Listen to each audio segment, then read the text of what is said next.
శివశంకర్ గారు మీరేమంటారు? ఈ మద్యం మద్యం తాగు మేఘాల్లో తేలు ఫుల్గా తాగించడమే ప్రభుత్వ లక్ష్యం, మద్యం మాన్పించడం కాదు. మద్యం ఈ డీ అడిక్షన్ క్యాంప్ కార్యక్రమాలకి కేవలం 10 కోట్లంట.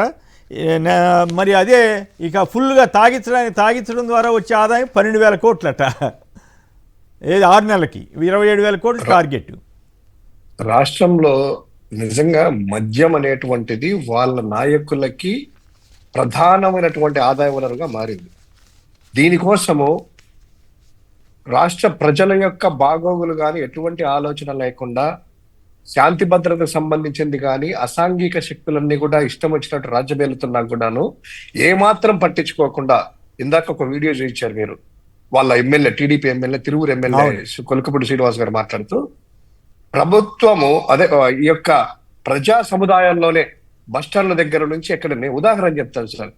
మంగళగిరి నియోజకవర్గం తాడేపల్లిలో కరెక్ట్ గా మీరు గమనించారో లేదో ఒక హెచ్పి పెట్రోల్ బంక్ ఉంటుంది జగన్ గారి ఇంటికి వెళ్ళే దారిలో. హెచ్పి పెట్రోల్ బంకనే పక్కనే ఏపీ అది అపోలో వాళ్ళది ఫార్మసీ ఉంటది, దాని పక్కన షాపింగ్ కాంప్లెక్స్ నిత్యం రద్దీతో ఉంటది. మహిళలు కానీ అక్కడ మెడికల్ షాపులు కావచ్చు, పెట్రోల్ బంకులు కావచ్చు, ఇంకా వస్తా. ఆ మధ్యలో ఒకటి వైన్ షాప్ పెట్టారు సార్.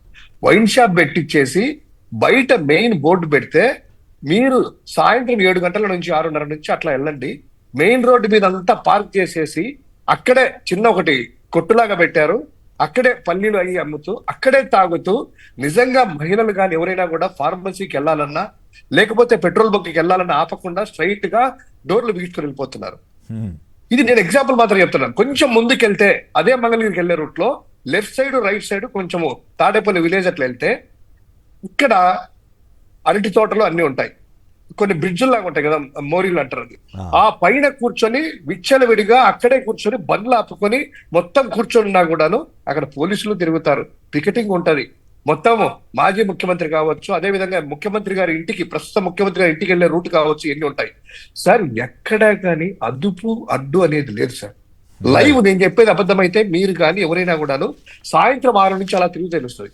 తిరుమల కొండ మీద సార్, తిరుమల కొండ మీద మద్యము సేవిస్తూ మద్యం దొరికారు, పోలీసులు స్వయంగా పెట్టి మీడియా పబ్లిక్ చేశారంటే ఎంత విచ్చలవిడిగా మందు దొరుకుతుంది, మద్యం దొరుకుతుంది, దానికి అసలు అడ్డు అదుపు లేదనడానికి చక్కటి ఎగ్జాంపుల్. ఇంత దారుణమైనటువంటి పరిస్థితుల్లో ప్రజల ఆరోగ్యాలు ఏమాత్రము ఆలోచన చేయకుండా మీరన్నట్టు ఇందాక బార్ లైసెన్సులు కానీ తగ్గించేశారంట. అంటే దాని ఉద్దేశం ఏంటి?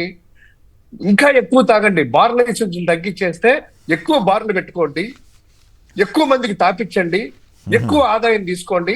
ఆదాయం వల్ల ప్రభుత్వానికి రాదు సార్, ప్రభుత్వానికి ఆదాయం రాదు, వాళ్ళ యొక్క నాయకులకే ఆదాయం వెళ్ళాలి. ప్రతి ఊరిలో ఈ రోజు లిక్కర్ షాపులు ఉన్నాయి, బెల్ట్ షాపులు ఉన్నాయి, ఎక్కడైనా ఏమన్నా ఉందా సార్? సాక్షాత్తు వాళ్ళ ఎమ్మెల్యేలే బతుకుంటూ ఉన్నారు, ప్రజలందరూ కూడా లేడీస్ అందుకు చాలా బాధపడతా ఉన్నారు.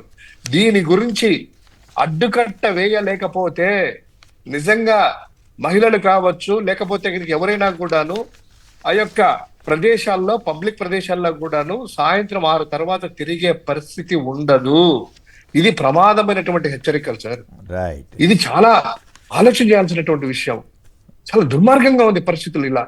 అవును, అంటే ఆదాయమే తప్ప ఇంకా వేరే ఆలోచన లేకుండా పోయింది. అయినా పోయిన ఆదాయం వచ్చినా మరి అప్పులు మాత్రం తగ్గుతున్నాయంటే అదేమీ లేదు, 1,000 కోట్లు అప్పులు చేస్తూనే ఉన్నారు. తమాషాగా ఉంది.